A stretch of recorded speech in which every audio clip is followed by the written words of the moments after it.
Yan guys, yung IRN naming albino, masyado siya mailap talaga kasi nga handpid. Tapos nakuha namin ng medyo malaki na. Ayan, ito mo. Pero yung sabi ng mga tropa, himasin ko lang daw sa ulo. Pero ayun nga, nasop ko na siya sa San Cunyo at ito na siya. Ayan, si Phoenix. Ay, mas malapit-lapit to. Hello. Masyado malayo yung kaya pa. Ganda naman ni Phoenix. So, tanggi. Oh! Ano daw cellphone dito?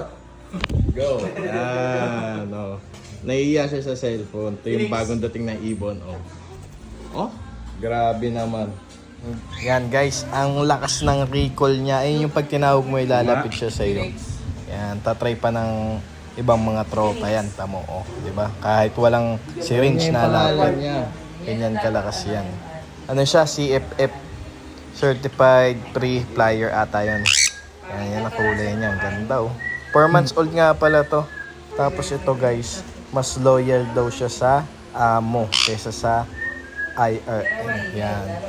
As of now, loyal talaga siya.